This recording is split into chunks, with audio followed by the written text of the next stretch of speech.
suñu mbokk internet yi ñu ngi ci place du Thiaroye-sur-Mer bërëb bi boo fi ñëwee li njëkk a attiré sa attention mooy mbalit bi nga xam ni ñi dëkk ci gox bi ñu ngi ko fiy def tey nag yemboog journée bi ñu dëppee nettoyage yu littoral bi délégation européenne du Sénégal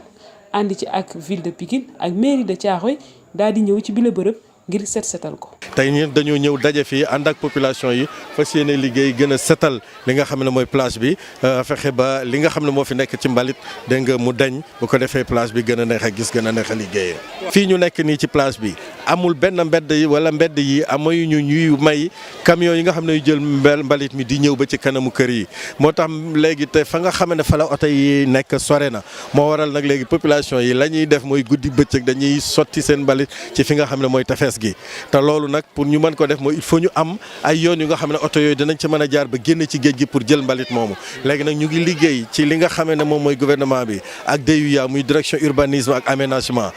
bi nga xam ne moo nekk ministère de l'urbanisme benn projet restructuration bu nga xam ne ci mbedd yu nga xam ne dañ koy xar ci digg dëkk bi bu ko defee mu may oto yu mën fi jaar ba mën a yëg si fii nga xam ne moom mooy kër yi nekk ci kanam plage bi di mën a jël mbalit mi ba kenn dootul sotteeti seen mbalit ci plage bi tey nag Union européenne ak ville de Pikine ak commune de Thiaroye-sur-Mer ñoo lëkkaloo ñoo booloo di ko def ci li nga xam ne mooy journée du nettoyage du littoral pour def lu mel nii. ñu ci bëri maanaam bu ñu jëlee seen i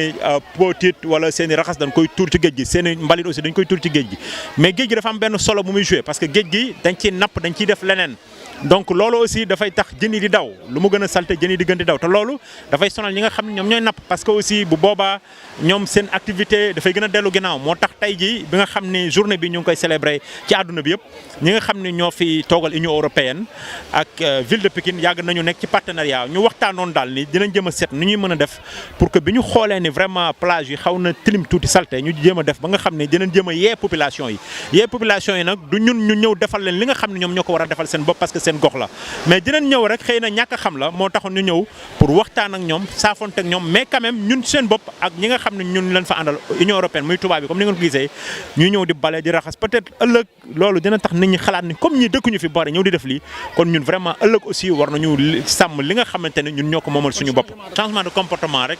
la ñu si soxla moom lañ ci bëgg parce que moom mooy lépp solo parce que tey jii bu fekkonte ne ñëw nañ fi bàyyi fi matériel def fi ay activités yu bari alors que comportement yi changé wul c'est-à-dire li fi nekkoon bu ñu ñëwaatee dañ ko fi fekkaat dañu bëgg nag ba nga xam ne ëllëg mairie Thiaroye-sur-Mer mi ngi fi woon nañ ko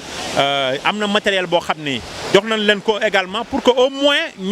moins bale li ñu def nii ba mu set chaque jour war nañ ko mën a def wala chaque semaine ñu def ko. activité la bu ñëw ci waxtoom lii nii ñu nekk di def nii tefes gi daf ko soxla ndax la mer dañuy wax souvent ne n'est pas une poubelle maanaam géej gi du mbalit ko population bi bu ñu amee seen mbalit.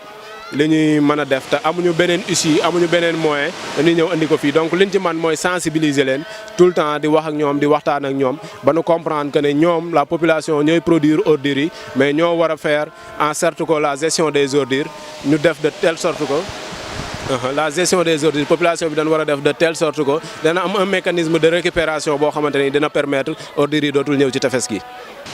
ndaxte ak setal dafay bijj wér-gu-yaram. on a la kulli xan li ngeen def si dëkk bi gis nañu ko mbooloo ñëw na fi ànd ak maire nii ngeen def sunu xol seen na si guy ndaxte gis nañu ne da ngeen a ànd ak njaboot gi di liggéey bi tubaab yaa ngi nii ak yéen ñëpp ngeen a ngi si liggéey bi rafetlu nañu ko yal na yàlla fay leen. suñu mbokk internet yi lii lañ leen jëlale woon Thiaroye-sur-Mer di leen jox rendez-vous très prochainement sur Warkha TV.